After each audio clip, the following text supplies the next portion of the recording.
Bonjour à tous et bienvenue dans cette nouvelle vidéo de notre chaîne Fiscalité et Investissement dans laquelle je vais essayer de vous répondre clairement est-ce que je déteste Dubaï, puisque j'ai l'impression que la dernière vidéo que nous avons fait sur Dubaï en disant que ce n'était pas forcément la meilleure des solutions a été très mal comprise et on pensait que je faisais du Dubaï bashing.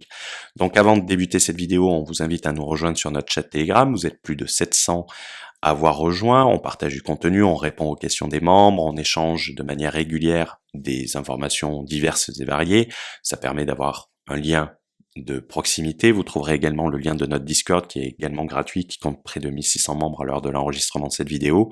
Vous trouverez le mini-programme Les 7 secrets de l'expatriation, qui est un programme qui va vous détailler quelles sont les 7 étapes d'une expatriation. C'est entièrement gratuit, c'est une série de 7 vidéos, ce n'est pas seulement passer 183 jours à l'étranger. Vous trouverez également le lien de la newsletter du samedi, qui est une newsletter dans laquelle on partage du contenu et pas de publicité.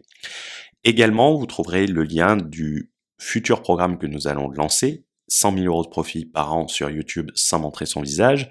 Cela nous a été demandé par nombre d'entre vous.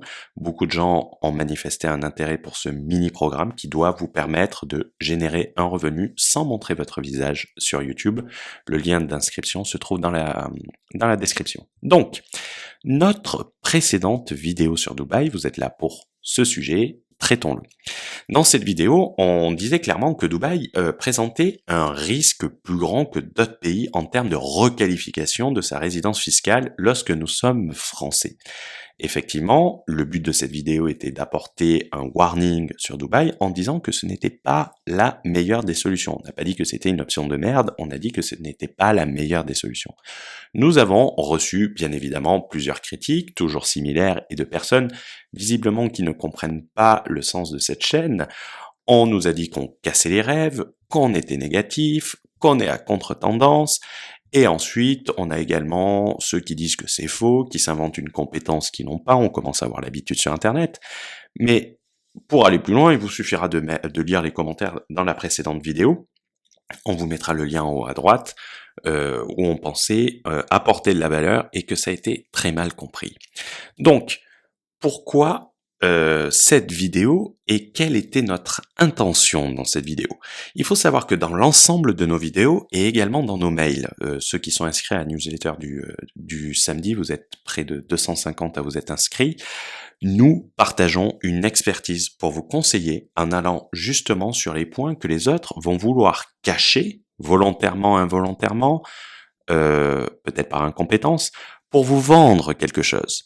Que vous partiez en Estonie, en Bulgarie, au Panama, à Dubaï ou en Thaïlande, cela ne change rien car notre programme il parle de l'expatriation en général et les règles sont toutes les mêmes dans chacun des pays. Notamment dans une dernière vidéo publiée cette semaine, Théophile Hélier l'a rappelé que l'expatriation, ce n'est pas la clé pour être automatiquement à 0%, également dans les pays à fiscalité territoriale comme la Thaïlande. Et il a confirmé ce que nous répétons depuis longtemps. Dans les retours d'expérience, ça c'est dans le Borderless Entrepreneur, que ça soit sur l'Estonie, sur la Suisse, sur l'Andorre, nous demandons aux gens les bons côtés comme les mauvais côtés. On doit vous permettre de considérer l'ensemble des options pour que vous puissiez, parce qu'une expatriation est une chose très personnelle, prendre le meilleur choix pour vous, qui n'est pas forcément le même que votre voisin.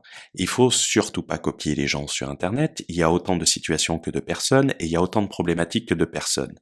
Dans le futur retour sur Dubaï, car nous avons des membres qui se sont expatriés, donc on fait pas du Dubaï bashing, nos membres vont vous partager leur expérience, leurs contacts, pour maximiser votre expatriation à Dubaï, et surtout la sécuriser, en plus de ce qu'on vous apprend dans le programme. Donc, qu'on soit bien clair, ce n'est pas du Dubaï bashing, on dit simplement que ce n'est pas le plus optimal si vous voulez conserver en liberté et si vous avez des projets différents. Donc, il faut savoir, pour faire simple, que Dubaï a négocié des conditions favorables pour ses nationaux, c'est-à-dire ceux qui sont titulaires du passeport des Émirats Arabes Unis, et effectivement, cela présente une difficulté complémentaire par rapport à d'autres pays. Déjà, le 0%, comme nous l'avons dit, est un élément fragilisant les résidences fiscales. On en avait parlé pour Malte, on en avait parlé pour le Panama, pour les pays à fiscalité territoriale, même si fiscalité territoriale ne veut pas dire créer une LLC et être à 0%.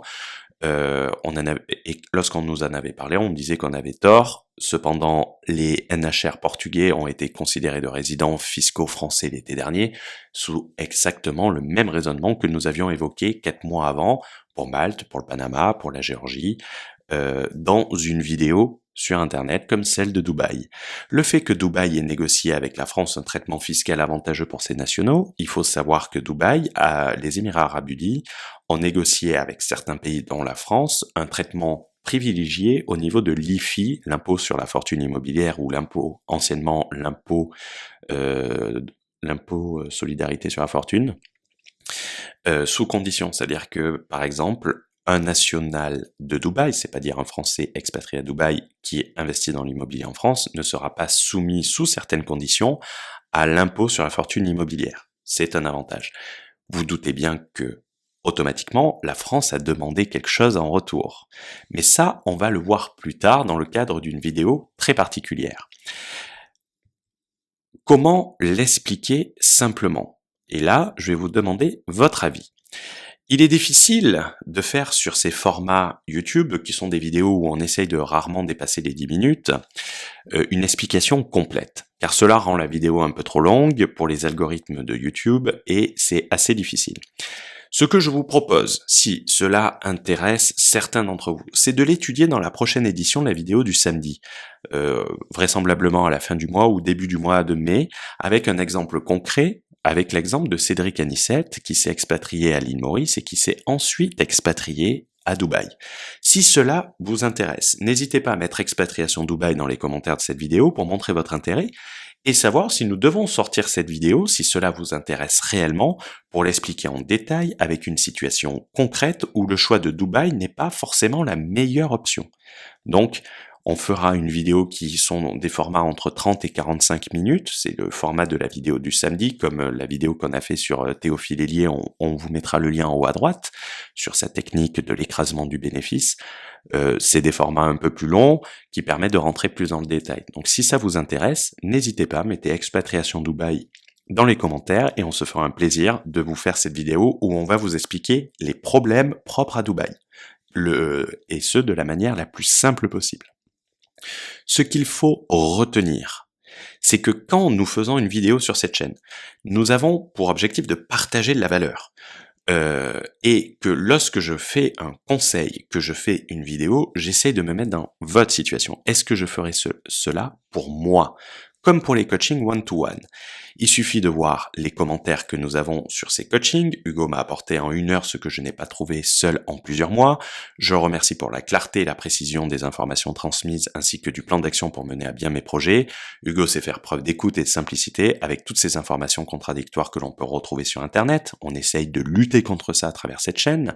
Il est professionnel à choisir pour vous éviter de tomber dans les pièges. C'est ça le plus important, que l'on peut ignorer et obtenir les meilleurs conseils en fonction de son activité, son profil et son objectif. Merci à lui pour ce coaching, merci à toi Sylvain. En gros, ces vidéos YouTube, c'est pour ceux qui n'ont pas la chance de suivre un de nos programmes. On sait que vous ne serez pas tous nos clients, de ne pas tomber du moins dans les pièges que vous ne pouvez pas voir. Les pièges du bon marketing, où on va vous dire, par exemple, fiscalité territoriale, vous avez qu'à créer une LLC à 300 balles et vous serez à 0% d'impôt. On va également éviter les pièges d'une solution clé en main où la personne ne va volontairement pas tout vous dire et ne va pas vous dire les risques pour éviter de louper la vente.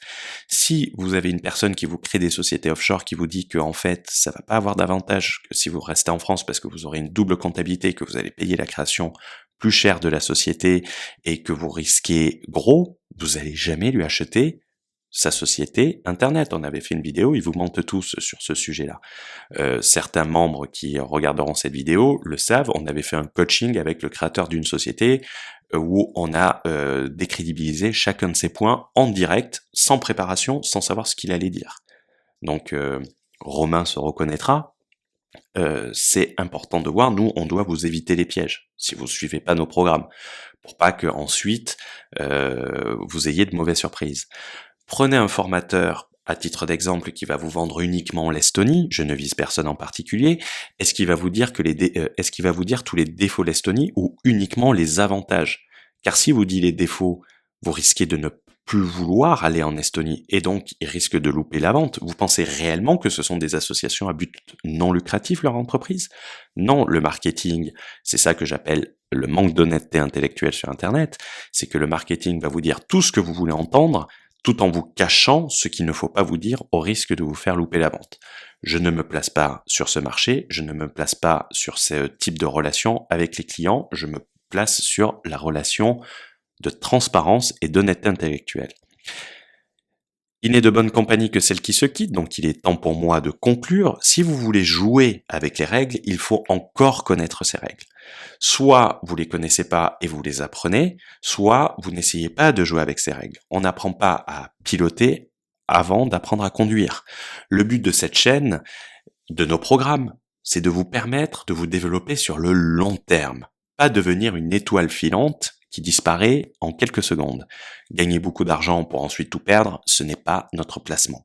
Certes, en faisant les choses correctement, vous allez avoir un peu moins que celui qui fait n'importe quoi et qui fraude tout, mais quand lui n'aura plus rien, vous aurez un actif qui se valorise et vous continuerez à gagner votre argent. J'aime bien poser cette question dans des coachings. Est-ce que vous préférez avoir 70 € en vrai billet dans votre poche ou un faux billet de 100 €? C'est à la même manière que Pablo Escobar, qui gagnait beaucoup plus que les PDG du CAC 40. Il est estimé qu'il se faisait dévorer, à la grande époque, 6 millions de dollars par jour par les rats. Et même en proposant un don de 10 milliards de dollars, il n'a pas réussi à empêcher la loi d'extradition des États-Unis, en offrant 10 milliards de dollars à la Colombie. Donc, ne croyez pas faire mieux, ne pensez pas changer les règles, vous êtes obligé de jouer dans les règles, le tout c'est de bien les connaître pour qu'elles soient le mieux exploitées possible. Je vous souhaite une bonne journée, une bonne soirée sur Internet, je ne sais pas quand vous verrez cette vidéo. Ciao ciao.